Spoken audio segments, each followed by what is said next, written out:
तो जाम में चलते चलते हमें एक भाई साहब मिले हैं जो बता रहे हैं कि सुबह से हम चले हुए हैं। रात में चले रात 11 बजे से चले हुए हैं मेले से, और अभी ये झूंसी में ही अटके हुए हैं क्योंकि भीड़ अपार आ गई थी और भीड़ अधिक होने की वजह से इतना जाम लग गया था पूरे शहर में, जिसका शिकार ये भाई साहब हो गए।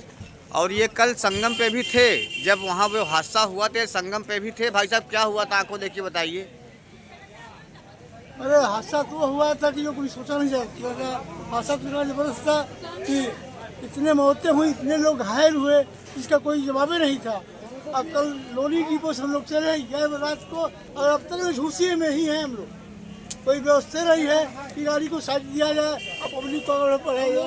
सुबह से हम लोग खाए हैं न पिए हैं, उसी तरह से बैठे हुए हैं। कुल मिलाकर चाचा जी भीड़ इतना अधिक आ गई है, व्यवस्था क्या करें जो है। प्रशासन की व्यवस्था भी कम, प्रशासन पूरी रात जग रही है, पूरा दिन जग रही है। प्रशासन की वजह से लापरवाही हादसे कम हुए हैं। सही है, लेकिन हम लोग 11 रात से अभी कल हम लोग मेले में थे, बैरिकेटिंग तोड़ के बैरिकेटिंग के ऊपर चढ़ के अगर आप लोग जा रहे हो, अगर वहाँ बताया जा रहा है कि भीड़ बढ़ गई है संगम में, इसको भीड़ को डाइवर्जन किया जाए। भीड़ कह रही है मैं जाऊँगा, तो कुछ भीड़ की भी गलतियाँ हैं। जो लोग मेंटालिटी बना के आते हैं कि हमें संगम में ही स्नान करना है मौनी अमावस्या पे, कल सुबह जो हमारा जगह वहाँ पर जितनी है आप लोग जानते हैं, उस जगह से कई गुना ज़्यादा भीड़ वहाँ पहुँची हुई है। जो घटना हमारे साथ हुई है, ये जलूस लेकर जा रहे थे, उसमें दरबार भागना शुरू किए, कितने लोग मरे इसका कोई अतः ही पता नहीं है। चलिए भाई, लोग परेशान हो गए हैं। चलिए। और दोस्तों जाम जो है धीरे धीरे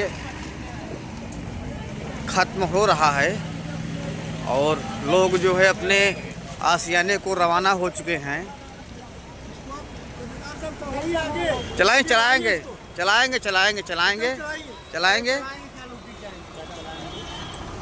चलाएंगे भाई, चलाएंगे। लोग यहाँ दोस्तों लगभग 2-3 दिन से फंसे हुए थे, और जो कल शाम से फंसे हुए थे जाम में, झूंसी में ही थे, और आज शाम हो गई है वो झूंसी में ही हैं। तो आप लोग समझ सकते हैं कि कितना ज़बरदस्त भीड़ आई रही होगी, और भीड़ है भी अभी, क्योंकि हमारा चारों तरफ प्रयागराज क्षेत्र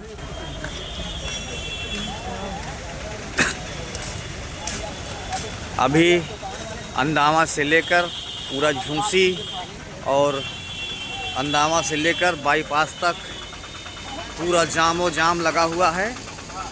और इसी तरीके का माहौल कल था, इससे भयावह माहौल था जाम का।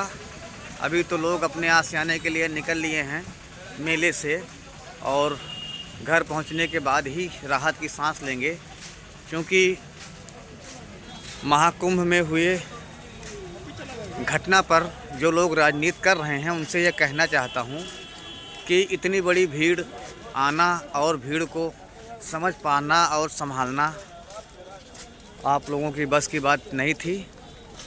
और आप लोग राजनीति मत करिए, क्योंकि राजनीति करने के लिए कोई और क्षेत्र चाहिए। धर्म की नगरी में हादसा हुआ है, आप लोग थोड़ा सा संयम बनाइए अपनी ज़ुबान पर और राजनीति ना करिए, तभी अच्छा रहेगा।